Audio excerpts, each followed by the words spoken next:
बोले वो दो प्रकार के होते हैं। एक होते हैं जो बलपूर्वक दंड देने में क्षमता रखते हैं, पर उनका अपमान निंदा करो वो सह लेंगे, और निर्धन होने पर भी अवसर आने पर सब कुछ लुटाने के लिए तैयार हैं। इन दो पुरुषों को बड़े बड़े देवता भी नमस्कार करते हैं। गरीब होने पर भी दान देने का उत्साह और बलवान होने पर भी सहनशीलता, दूसरे के द्वारा किया हुआ निंदा अपमान आदि मौन होकर सह लेते हैं। यद्यपि सामर्थ्य उनमें दंड देने की है, गरीब होते हुए भी दूसरों को खिलाने पिलाने दान देने का उत्साह, इन दो को बड़े बड़े देवता भी नमस्कार करते हैं।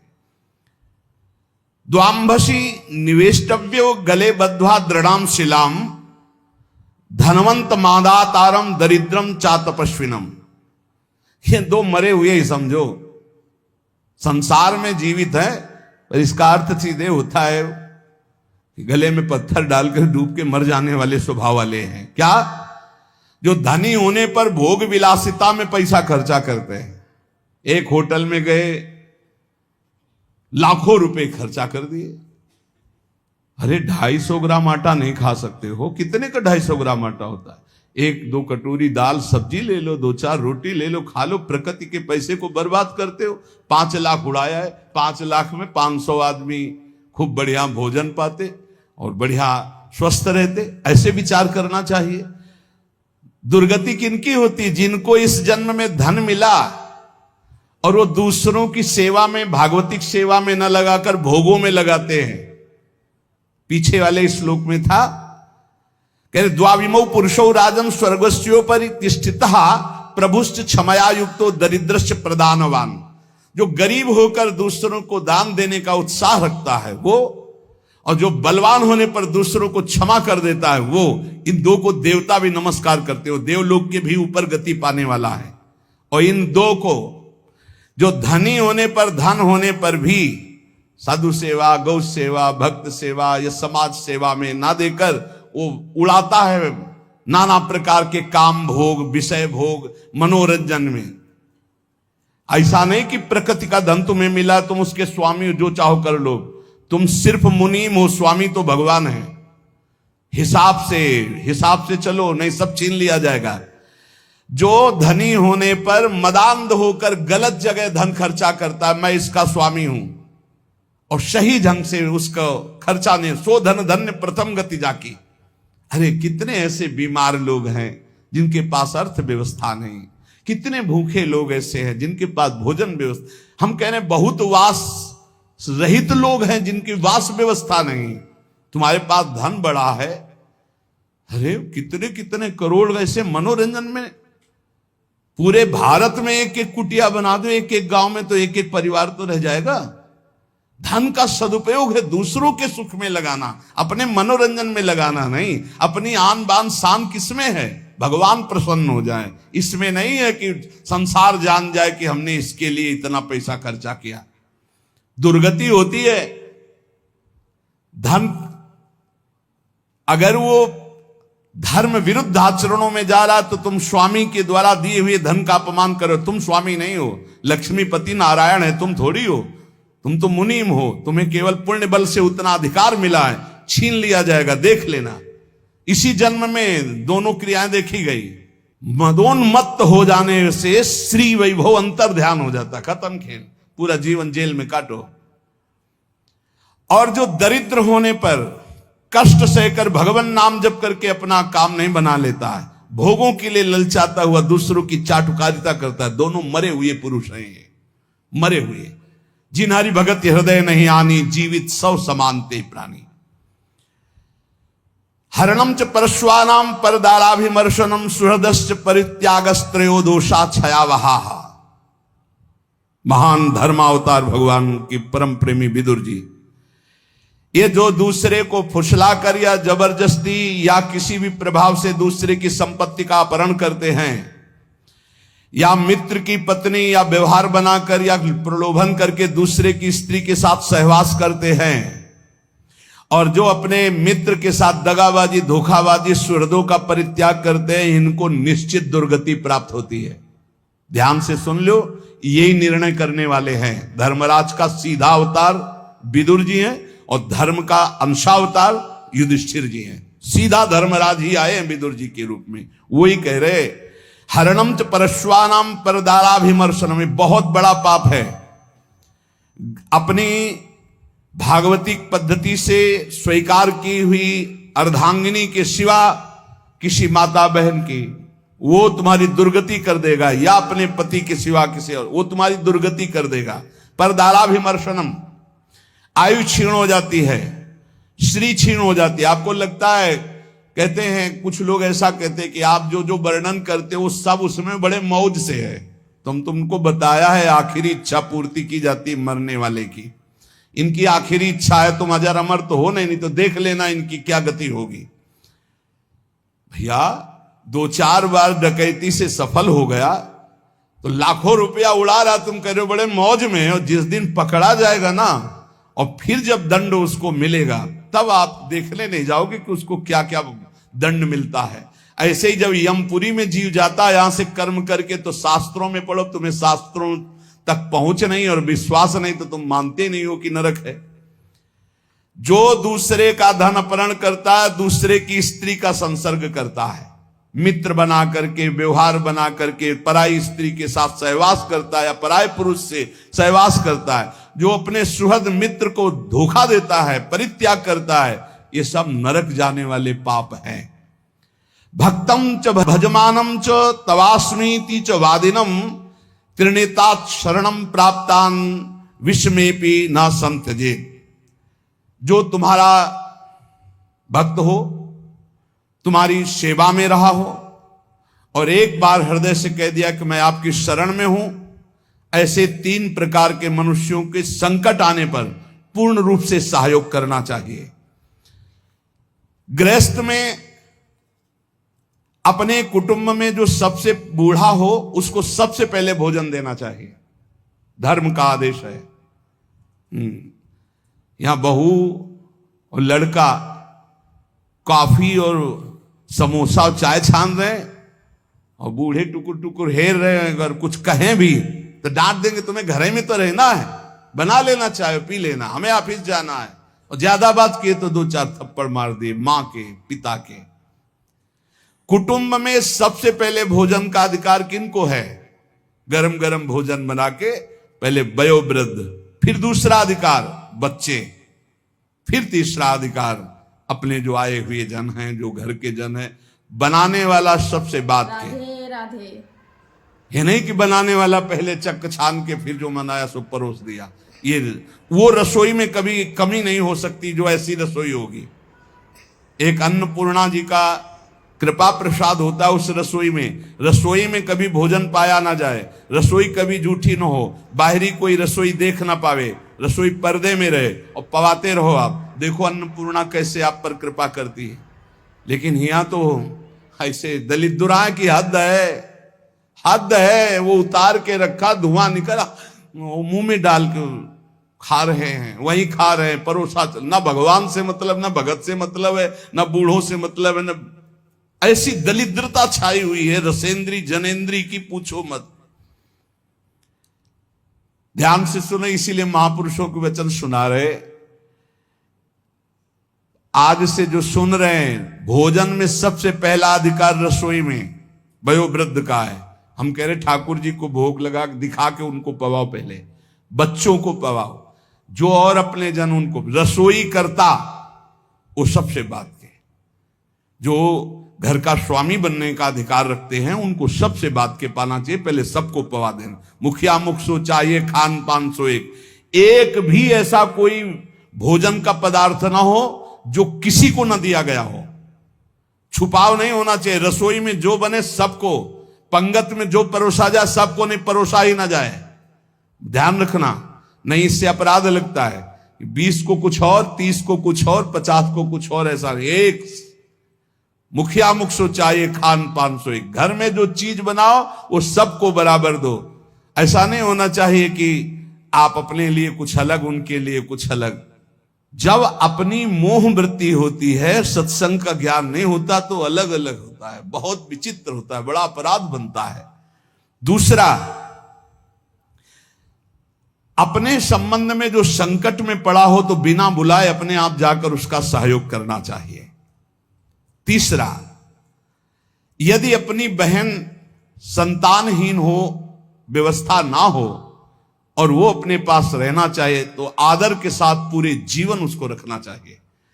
भगवान धर्म स्वरूप विदुर जी कह रहे, अगर गृहस्थी में रहकर ये 4 आचरण संभाल ले जो अभी बोले गए और नाम जप करे तो भगवान की प्राप्ति निश्चित है। बड़े बूढ़ों को भोजन में सबसे पहला अधिकार है। बड़े बूढ़े भगवान साक्षात, मातृ देवो भव, पितृ देवो भव। यदि तुम्हारा कोई संबंधी कष्ट में है तो बिना बुलाए जाओ, उसका सहयोग करो। और यदि तुम्हारी बहन संतानहीन, धनहीन है, परिवार में उसको नहीं रखा जा रहा, आप आदर पूर्वक जीवन भर रखो, इससे भगवान प्रसन्न हो जाएंगे। षट दोषा पुरुषेणे हातव्या भूतिमिच्छता, निंद्रा, तंद्रा, भयम, क्रोधम, आलस्यम, दीर्घ सूत्रता। ये 6 दोष जिसमें होते हैं उसे भगवत सिद्धि प्राप्त नहीं होती। परमार्थ की उन्नति चाहने वाले, भगवान को प्राप्त करने वाले को ये 6 दोष त्याग देना चाहिए। महात्मा विदुर जी कहते हैं क्या? पहले निद्रा त्यागने का मतलब उचित निद्रा, 4 घंटे 5 घंटे। इसके बाद 6 घंटे उसके आगे जुड़ता है जो बहुत मेहनत करता है। 7 घंटे उसके आगे जुड़ता है जो गृहस्थी में है, थोड़ा भी परमार्थ में अगर अभी चलना शुरू किया है। इसके आगे जो सोते हैं वो भगवान जाने। और कलयुग की रीत ऐसी हो गई, वो कह रहा था कि हम सबको नरक पहुंचाएंगे। सूर्य उदय होते समय जो सैया में पड़ा सोया होता है, उसकी बुद्धि, उसकी श्री, कीर्ति, आयु, ये सब नष्ट होता है। और प्रायः इस समय हमें लगता है कि 100 में 30 जगते होंगे और 70 सोते होंगे सूर्य भगवान के उदय होने, या और प्लस हो सकता है, और प्लस हो सकता है। 4 बजे जग जाए वो तो बहुत बड़ी बात है। हम कह रहे हैं 5 बजे, हम कह रहे हैं ऐसे जग जाओ कि सूर्य भगवान उदय हो रहे हैं, आप जल्दी से नहा धो के 2 चुल्लू अर्घ तो दे दो। भुवन भास्कर पधारे, अर्घ देने की तो बात जाने तो 11 बजे दिन तक सोते हैं। हमें लगता है इनकी जिंदगी क्या है जो 11 बजे दिन तक सोते। 11 बजे तो विश्राम का समय दूसरा आ जाता है। 1 बजे रात के जगे तो 11 बजे तो थोड़ा विश्राम का समय आ जाता है। ये 11 बजे तक जगते होंगे तो राजभोग कब पाते होंगे?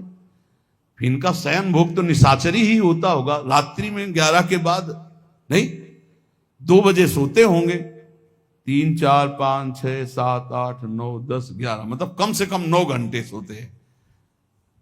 ये जिंदगी ठीक नहीं। इससे पूरा का पूरा आपका परमार्थ नष्ट हो जाएगा। विदुर जी महाराज कह रहे, एक बार कुछ ऐसे नाइट ड्यूटी वाले जन हैं, तो हमें लगता है अगर ऐसा कुछ हो तो सूर्य उदय के समय उठ जाओ, हाथ मुंह धो करके यार सूर्य भगवान को प्रणाम करो और थोड़ा नाम जप करो, फिर सो जाओ अगर आप रात में जगे ड्यूटी पर। सूर्य उदय के होते समय अगर सोते मिले तो आपके सुकृत नष्ट हो जाएंगे। पक्का समझो, आपका श्री वैभव क्षीण हो जाएगा। आपको लगेगा बहुत धनी है। ये धन कितने मिनट का भैया, आंख मुंदी खत्म खेल जाएगा यहां का बैंक बैलेंस। हम उस धन की बात कर रहे हैं जो तुम्हें जन्म मृत्यु के चक्र से छुड़ाएगा। पहला है निद्रा, इस पर शासन करो। दूसरा है तंद्रा। तंद्रा का मतलब होता है ना नींद है ना जागृत है, वो एकदम खोए रहते हैं, ऐसे चेतना में आए, ना सो रहे हैं ना जग रहे हैं। सोने का मतलब था सोने में एक अलार्म बजता रहता, वो पता चल रहा है कि सो रहा है। और एक तंद्रा होती कि उसमें अलार्म नहीं बजेगा, वो चल रहा, वो तंद्रा। और तीसरा भय। किसी ने हमसे पूछा कि आपको भय है?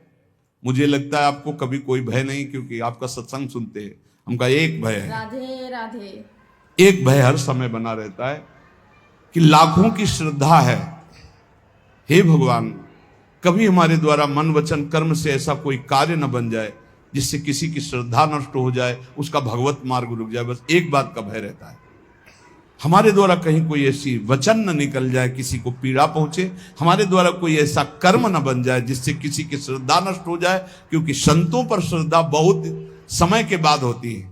समय समय पर ऐसा भगवान का एक संत की क्रिया से लाखों संतों की प्रति अश्रद्धा हो जाएगी। हे प्रभु, कभी हमारे द्वारा ऐसा आचरण न बने, हमारे वचन ऐसे न निकले, हमारा कोई ऐसा भाव न हो जिससे किसी की श्रद्धा का नाश हो। इस बात से भय लगता है, बस किसी की श्रद्धा नष्ट ना हो, हमारी गति दुर्गति को से कोई फर्क नहीं, सामने वाले की गति न बिगड़े, उसका भाव मंगल मन रहे, हमारे अंदर कोई ऐसी वार्ता ना आ जाए, कोई ऐसा दोष ना आ जाए जिससे किसी को भाव बिगड़ जाए। बस एक भय रहता है, और ये भय भजन बढ़ाने में काम आता है।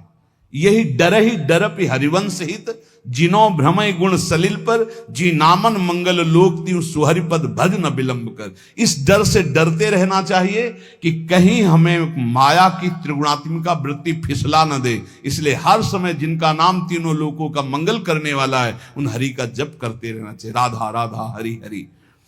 और भय, ये अन्य भय भगवान की प्राप्ति में बाधा पहुंचा देगा। निद्रा, तंद्रा और भय और क्रोध, ये तो निश्चित समझो, अनुभव की हुई बात कह रहे हैं, महीनों के भजन को शांत कर देता है।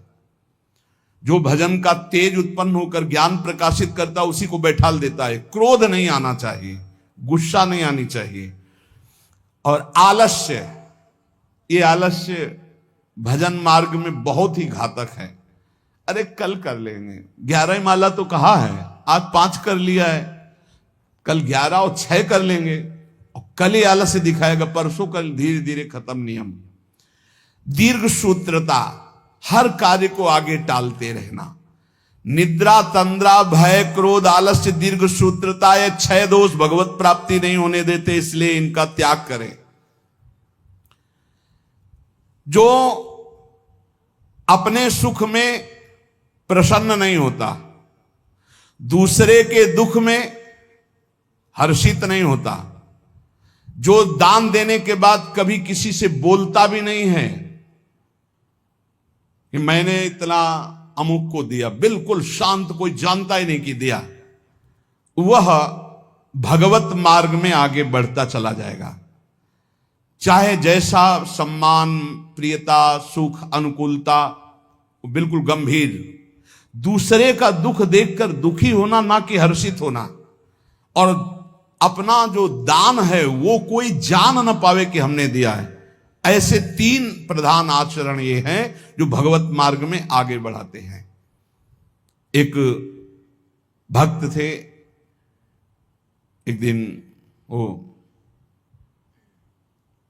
वो कह रहे थे कि हमारे हृदय में एक प्रबल लालसा जागृत हुई, जैसे छत्रपति वीर शिवाजी ने अपने गुरुदेव को सब कुछ दान कर दिया। मेरा हृदय कहता है मैं अपने गुरुदेव को अपने प्राण तक दान कर दूं, फिर भी मैं संकुचित हूं कि गुरुदेव को मेरे प्राण किस काम में आएंगे। जब मैं देखता हूं कि अपने गुरुदेव को जो देना चाहता हूं अरुचि है, तब मुझे लगता है क्या करूं जिससे मैं अपने गुरुदेव को प्रसन्न कर लूं। अंदर ये बात जरूर है, और ऐसा नहीं कि वो कोई साधारण पुरुषों में कि घर गृहस्थी के ऐसे ही नहीं, ऐसे नहीं, अरबों खरबों का वैभव है उनके पास, बस ऐसे साधारण पुरुष की तरह रहते हो। दोनों पति पत्नी रो कैसे कह रहे थे, हृदय में लालसा, पर जब मैं देखता हूं कि मेरे पास जो कुछ है वो सब घास फूस है उनके लिए, तब लगता है क्या ऐसा कर दूं कि मेरे गुरुदेव प्रसन्न हो जाए। ये बात जिनके हृदय में बनी रहती है कि मेरे इष्ट देव कैसे प्रसन्न हो, मेरे गुरुदेव कैसे प्रसन्न हो, वो कभी दोष कर ही नहीं सकते। बोले मुझे कभी कुछ नहीं चाहिए, ना परम पद चाहिए, ना कुछ भागवतिक चाहिए, ना लौकिक चाहिए, आपकी केवल मुस्कुराहट चाहिए कि मेरे गुरुदेव प्रसन्न रहे। बस इसी बात से मैं जलता रहता हूं कि मैं क्या करूं जिससे मेरे गुरुदेव प्रसन्न हो जाए। ये बात जिनके गुरु प्रसन्न तो साहवन कूला, मिटी सकल कल्पित भयशूला। जो समुद्र पर्यंत पृथ्वी का वैभव प्राप्त होने पर भी खुश नहीं होता, ये खुशी का विषय नहीं, खुशी का विषय है भगवान की प्राप्ति होना। जो प्रचुर धनराशि का स्वामी होकर भी उसका भोग नहीं करता, अपनी इंद्रियों को वश में करके उतना ही उचित। एक हमने देखा बड़ा वैभव था, लेकिन वो उतना ही प्रयोग करते थे जितना, अगर उनको 100 ग्राम पानी की जरूरत है तो 5 ग्राम पानी भी एक्स्ट्रा नहीं गिरने देंगे। कहते हैं प्रकृति का है ये, उतना ही लो जितना आपको जरूरत है, बिजली उतना ही लो जितनी जरूरत है, वस्तु बहुत है लेकिन उतना ही प्रयोग करो जितना जरूरत है, वो प्रकृति की है, भगवान ने आपके हिस्से में दी, प्रकृति की सेवा में लगा दो। समुद्र पर्यंत पृथ्वी का वैभव, प्रचुर धनराशि का स्वामी होकर भी जो अपनी इंद्रियों पर अधिकार रखता है, फूला नहीं होता, अभिमान नहीं करता, उचित प्रयोग करके दूसरों की सेवा में लगाता है, वो भगवत प्राप्ति के लिए आगे बढ़ जाता है। और जो उसका इंद्रियों के वश होकर भोगों में व्यतीत करता है, वो ऐश्वर्य से भी भ्रष्ट हो जाता है और दुर्गति को प्राप्त होता है। अनुसूयायाम आर्जवम शौचम संतोषा प्रिवादिता दमः सत्य मनायासो न भवंती दुरात्मनाम।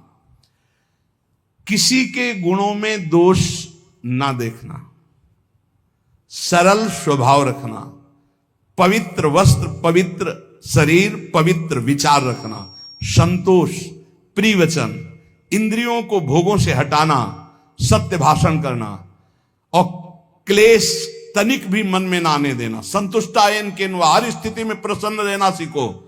बोले ये भगवत प्राप्त होने वाले पुरुष के लक्षण हैं। फिर देख लो, किसी के गुणों में दोष ना देखना, अर्थात किसी में दोष दर्शन ना करना, किसी में भी। एक ने 2-3 दिन पहले एकांतिक में प्रश्न किया कि हमारा संतों के प्रति दोष दर्शन होता है, क्यों? क्या आपको दोष दर्शन होता है? क्या आप संतों से? पता नहीं, ऐसे मन हमारा नहीं। तुमका तुम्हारा मन पापी है इसलिए दोष दर्शन करता है, पाप है तुम्हारे अंदर इसलिए दर्शन होता है। अगर पवित्र हो जाए, भी चश्मा ठीक हो तो देखो आप। बोले कई बार जैसे सत्संग सुनते हैं, सब बातें सुनते हैं तो विश्वास नहीं होता, तो अशुभ कर्म करने वाले को विश्वास होगा, पापात्मा को विश्वास होगा। पापवंत कर सहज स्वभाव भजन मूर्ति भाव न काओ। अशुद्ध आचरण करोगे, दूसरों पर दोषारोपण करोगे। अभी अपना चश्मा ठीक कर देख, भगवान के सिवा कोई नहीं है, सच्चिदानंद प्रभु के। बोले मन मेरे वश में नहीं। हम कहा नहीं, उसको डांटिए। बोले नहीं है वश में। तो हम कहा आप अपनी बेटी की तरफ गंदी दृष्टि से देख सकते हो? बोले नहीं। उनका बहन की तरफ? बोले नहीं। तो गुरु की तरफ कैसे देख सकते हो? केवल बकवास। ऐसा तुम्हारा मन है? अगर ऐसा मन है कि जो तो फिर ऐसा भी कर सकता है, नहीं तो फिर ऐसा कैसे कर सकता है? शासन में एक तरफ छूट दे दो, एक तरफ उसको नहीं, ऐसा नहीं। मन पर शासन बुद्धि का हो और बुद्धि पर शासन शास्त्र और सदगुरुदेव का हो, तब चलता है। किसी के भी गुणों में तुम्हें दोष देखने का अधिकार नहीं। तुम अपने दोष देखो। बुरा जो देखकर मैं चला, बुरा ने मिलिया कोई, जो दिल खोजूं आपनो तो हम सब बिरानो हो। पक्की बात है, ईमानदारी से।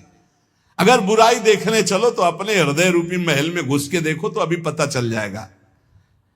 अनुसूया, किसी के गुणों में दोष देखना है सबसे बड़ा छिद्रान्वेषण, सबसे बड़ा भगजन मार्ग में बाधक भाव है। कभी इसको अंदर मत आने देना। आ जाए तो तत्काल प्रभु से प्रार्थना करना। सरल स्वभाव रखो, पवित्र वस्त्र रखो, पवित्र शरीर रखो, पवित्र विचार रखो, संतोष भाव रखो, प्रिय वचन बोलो, इंद्रियों को खुला मत छोड़ो, सत्य भाषण, क्लेश सहो, जितने भी दुख आवे आनंद पूर्वक सहो। तो बोले ऐसे लक्षण भगवत प्राप्त महापुरुषों में। अब वो भगवत प्राप्ति करने वाला है या भगवत प्राप्त होने ही जा रहा है, जिसके अंदर ये लक्षण आ जाते हैं और भजन परायण रहता है। हिंसाम बलम साधु नाम राज्ञाम दंड विवर्ध बलम शुशुषातु बलम स्त्रीणाम क्षमा गुणवताम बलम। दुष्ट पुरुष कटुक वचन और मारपीट करके अपना बल दिखाता है, लेकिन जो साधु पुरुष होता है वो मुस्कुराकर सहकर अपने बल का दर्शन कराता है। बलवान कौन? जो दूसरों के द्वारा कटु वचन, विपरीत व्यवहार करने पर भी मुस्कुरा के चला जाता है, वही गुणवान है, वही बलवान है, वही क्षमावान है। इसलिए हे राजन, मैं मधुर शब्दों में कह रहा हूं कि यदि तुम्हें भगवत प्राप्ति करनी है तो ये निद्रा, तंद्रा, भय, क्रोध, आलस्य, दीर्घ सूत्रता, इनको त्यागो। गुणों में दोष मत देखो किसी के, सरल रहो, पवित्र भाव रखो, संतोष, प्रिय वचन बोलो, इंद्रियों का दमन करो, सत्य भाषण बोलो, और जितना भी क्लेश दुख आवे चुपचाप सह जाओ, नाम जप करो, भगवत प्राप्ति हो जाएगी। इन महान पुरुषों के वचनों का बार बार मनन करो और अपने आचरण में उतारो। कभी तुम्हारा कोई पुण्य दान आदि बन जाए तो ये तुम्हारा अहंकार अंदर से उठेगा कि उसका वर्णन करूं, मत करना, वो तुम्हारे बहुत काम आएगा आगे चल करके। कभी किसी को पानी पिला दिया हो, कभी किसी को भोजन पवा दिया हो, कभी कोई दान पुण्य कर दिया हो, मौन रहना, पूछने पर भी मत बताना। कोई पूछे वृंदावन गए थे, कुछ तो खवाया पिया होगा संतों को, मत बोलो अरे हमारे को खाने को नहीं, हम दूसरे को क्या खवा देंगे, हम ही को भगवान पवा रहे हैं। ऐसे अपने पुण्य को छुपाओ।